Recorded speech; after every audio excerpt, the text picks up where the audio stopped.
Bury the 1% with the 99%. Statement by Communist Party of India Naxalbari. A wave of rage and unrest is seen worldwide. The youth are out on the streets, protesting, resisting, hitting back. They are supported and joined by people from a wide spectrum.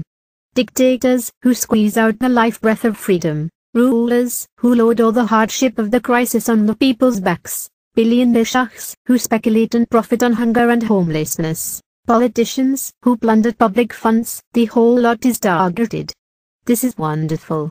In some Arab countries the people have achieved an initial victory by ending dictatorial regimes.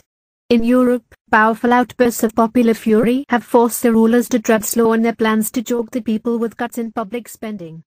And in the midst of this, mass protest has broken out all over the USA, the center of the world imperialist system. The slogans raised by the Occupy movements, initiated by Occupy Wall Street, capture the anti-capitalist sentiments and desire for change of the broad masses everywhere. Occupations replicate the world over and the call resonates with ever greater force. That's right, the 99% can no longer tolerate the greed and corruption of the 1%. It must be ended. But let's get this straight. We need to go all out, if that dream is to be realized. And that's the only way to keep the 1% in the crossfire. They are indeed outnumbered, but that 1% backs treachery and death. We just saw them hijacking the people's struggle in Libya. They made that an excuse to bomb their way in and set up a regime, pliant enough to their satisfaction. Their skill at the non-violent, democratic way is on display in Tunisia and Egypt.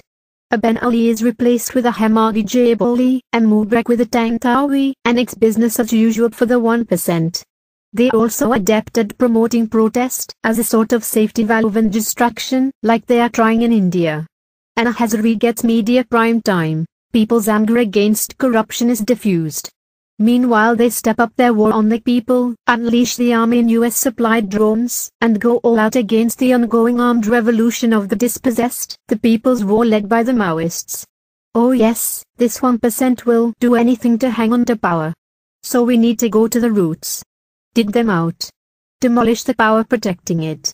Turn over the soil for the new to shoot up. That's the only way to end the human-chewing, environment-destroying greed of capitalism, of the worldwide imperialist system. We need to end distinctions of class, caste, gender, race and ethnicity. We need to tear out the economic and social relations on which they rest. We need a thorough cleaning out of all the rotten ideas that go with them. And when you get down to it, that's the communism we are talking about, a whole new way of thinking, a whole new way of life, for some to this globe. Revolution, all the way. Capitalism is a dead end. There's a future in communism.